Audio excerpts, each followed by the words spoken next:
నమస్కారం అండి. శ్రీ మాతా ఆస్ట్రాలజీ అభిమానులకు స్వాగతం. నా పేరు నారాయణ పండిట్. గత వీడియోలో మీకు ప్రమాదాన్ని గురించి, వాహన ప్రమాదాన్ని గురించి ఒక వీడియో చేశాను. ఈ వీడియో కూడా వాహన ప్రమాదాలకు సంబంధించినదే. మీరు దీంట్లో ఇంకొక రకమైన విశ్లేషణ చెప్తున్నాను, దాని ప్రకారం మీరు గమనించండి. ఈ విశ్లేషణ ప్రకారం ప్రమాదాన్ని ఎలా నిర్ణయించాలి అని తెలుసుకోవచ్చు. ఇది కూడా వాహనం ద్వారా ప్రమాదాన్ని జరిగే విషయాన్ని తెలుపుతుంది. ఇక్కడ మీకు ఒక జాతకం ఇచ్చాను, గమనించండి. ఈ జాతకుడు 28వ తారీఖు 10వ నెల 2003వ సంవత్సరంలో ఉదయము 12:30 తిరుపతి పట్టణంలో జన్మించినాడు. ఇక్కడ ఒక జాతక కుండలి ఇచ్చాం చూడండి. ఇచ్చిన డేట్ ఆఫ్ బర్త్ ప్రకారము లగ్నం మకర లగ్నమైంది.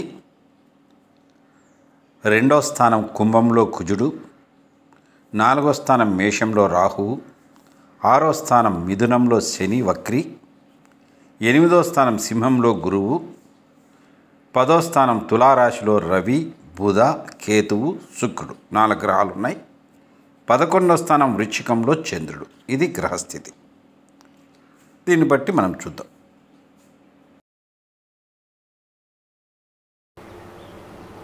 పదకొండులో చంద్రుడు.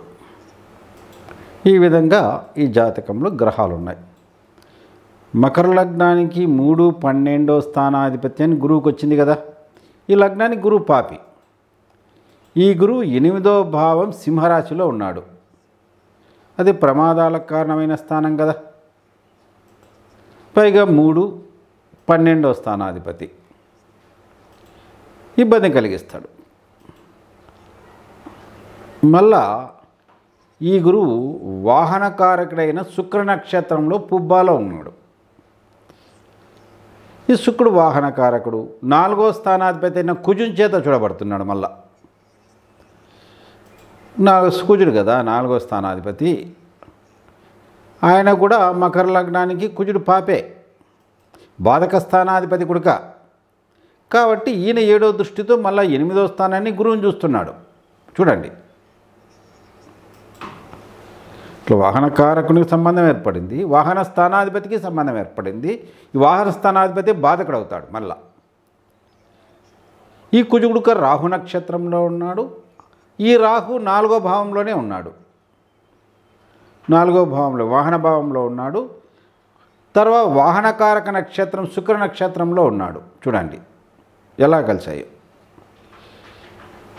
గురువు లగ్నానికి పాపై 8లో ఉండి 5వ దృష్టితో 12వ భావాన్ని, 7వ దృష్టితో 2వ భావాన్ని, 9వ దృష్టితో 4వ భావాన్ని చెడగొడుతున్నాడు. ఈ జాతకునికి 22/7/2021 సంవత్సరంలో రాత్రి 8 గంటల సమయంలో వాహన ప్రమాదం జరిగింది. ఆ వాహన ప్రమాదంలో పాదాలకు, తొడలకు బాగా తీవ్రంగా ప్రమాదం జరిగింది. తొడ ఎముకగా విరిగింది. అయితే అలా జరగడానికి ఆ రోజు గోచారం ఎలా ఉందో చూద్దాం. గోచార చక్రం కూడా ఇచ్చాను చూడండి. ఆ టయానికి గోచారము రాత్రి 8 గంటలు చూస్తే తిరుపతి పట్టణము అది. అప్పుడు గోచారంలో లగ్నం మకర లగ్నమే వచ్చింది చూడండి. ఆ టైం కూడా లగ్నం ఒకటే ఇచ్చింది. జన్మలగ్నంలో మకర లగ్నమే, ఈ లగ్నంలోనూ మకర లగ్నమే. ఇక్కడ లగ్నంలో శని ఉన్నాడు. 2వ స్థానం మారకంలో గురువు ఉన్నాడు. ఈ లగ్నానికి వ్యయ తృతీయాధిపతి అయిన గురువు పాపై మారక స్థానంలో ఉన్నాడు. ఈ 2లో ఉన్నా కానీ 7వ దృష్టితో 8వ భావాన్ని చూస్తాడు కదా. అంటే 8వ భావం మీద ప్రభావం అయితే పడింది గురువుకు కదా. 8లో జన్మజాతకంలో 8లో ఉండి ఇక్కడ 2లో ఉన్నాడు. 8వ భావాన్ని ప్రభావితం చేస్తున్నాడు. 2, 8 భావాలను చెడగొడుతున్నాడు ఈయన. ఇక 5వ దృష్టితో ఎవరిని చూస్తాడు? 6వ భావాన్ని చూస్తాడు. 7వ దృష్టితో ప్రమాదకరమైన 8వ భావాన్ని చూస్తాడు. 9వ దృష్టితో 10వ భావాన్ని చూస్తున్నాడు. ఈ విధంగా గురువు ఈ భావాలను కూడా చెడగొడుతున్నాడు చూడండి కదా. అదే సమయంలో ఈ జాతకునికి కేతు దశ, గురువు అంతర్దశ, ప్రత్యంతర్దశ, సూక్ష్మదశ గురువే, ప్రాణదశ, రాహదశ రాహు జరుగుతుంది. ఆ రోజు గోచారంలో కూడా బాధకుడు, మకర లగ్నానికి బాధక స్థానాధిపతి ఎవరు? కుజుడే కదా. బాధక స్థానం అనేది వృశ్చికం, అక్కడ కేతు ఉన్నాడు. దాన్ని బాధక స్థానాధిపతి కుజుడు 4వ దృష్టితో కేతువుని చూస్తున్నాడు మళ్ళా గోచారంలో. అంటే ఇక్కడ బాధక స్థానాన్ని తన దృష్టితో బాధక స్థానాధిపతి చూసి కేతువును బాధక స్థానాన్ని చెడగొడుతున్నాడు. ఈ కుజుడు వాహనకారకుడు గుడక గోచారంలో గుడక సేమ్ లగ్నం వచ్చింది మనకు. ఇక గురువు 2వ భావంలో వక్రించి ఈ జాతక లగ్నానికి పాపై గోచారంలో ఈ గురువు కుజ నక్షత్రంలోనే ఉన్నాడు, వాహన స్థానాధిపతి నక్షత్రంలో ఉన్నాడు గురువు. 7వ దృష్టితో కుజుని చూస్తాడు. శుక్రుని గుడక అక్కడ ఉండే శుక్రుని గుడక చూస్తాడు చూడండి కదా. 7వ దృష్టితో కుజ శుక్రుడు చూస్తున్నాడు. తర్వాత 4వ దృష్టితో కేతువుని చూస్తున్నాడు. భావము చెడిపోయింది, అక్కడ ఉండే గ్రహాలు చెడిపోయినాయి.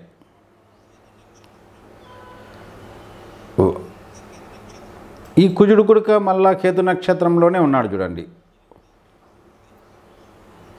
అదే ఆ భావంలో మళ్ళీ కుజశుక్రుల కలయిక ఉంది కదా. ఈ కుజశుక్రులు ఇద్దరు మళ్ళీ కేతు నక్షత్రంలో ఉన్నారు. మళ్ళా వాహనకారకుడు కుజుడు 4వ దృష్టితో కేతువుని చూస్తున్నాడు. ఈ జన్మజాతకము తర్వాత గోచార జాతకము లగ్నము ఒకటే వచ్చినాయి కాబట్టి ఒకే స్థానాలు అయిపోతాయి ఇవి. అలా జరిగింది కాబట్టి దీనివల్ల ఇక్కడ దశాధిపతి ఇక్కడ చూడండి 8వ స్థానాధిపతి దశ రాలే, 8వ స్థానంలో ఉండే గ్రహ దశలు రాలే, కేతు దశ వచ్చింది. కేతు ఎక్కడున్నాడు? గురు నక్షత్రంలో ఉన్నాడు కదా. కాబట్టి గురు నక్షత్రంలోని కేతు దశలో గురువు ప్రత్యంతర్ సూక్ష్మదశ, ప్రాణదశ రాహులో జరిగింది. ఆ రోజు వారం గుడిక గురువారమే పడింది. గురువారం రోజు గురుహోర 6 నుండి 7కు ఉంటుంది, 1 నుండి 2కు ఉంటుంది, తర్వాత 8 నుండి 9కి గుడక ఉంటుంది. ఈ జాతకునికి ప్రమాదం జరిగింది 8 గంటలకు కదా. కరెక్ట్గా 8 గంటల గురుహోర అక్కడ గురుహోర స్టార్ట్ అయితేనే ప్రమాదం జరిగింది. కాబట్టి ఈ విధంగా ప్రమాదాలను మనం కొంతవరకు గుర్తించవచ్చు. ముఖ్యంగా కేవలము 8వ స్థానము, 8వ స్థానంలో ఉండే గ్రహాల దశలే కాదు, ఆ గ్రహాల యొక్క నక్షత్రాలలో ఏ గ్రహం ఉన్నా ఆ దశల్లో కూడా ప్రమాదాన్ని ఇస్తుందని ఇక్కడ మనం తెలుసుకోవచ్చు. ఇది వాహన ప్రమాదానికి సంబంధించిన వీడియో. మీకు ఈ వీడియో 1కి 2 తూర్లు చూడండి, మీకు బాగా అర్థమవుతుంది. చూడాలి, ఎక్కువ మార్లు చూస్తే బాగా అర్థమవుతుంది. అలా చూసి గమనించండి, మీరు గమనిస్తే అర్థమైపోతుంది మీకు. ఈ వీడియో మీకు నచ్చినట్లయితే షేర్ చేయండి, లైక్ కొట్టండి, సబ్స్క్రైబ్ చేసుకోనండి.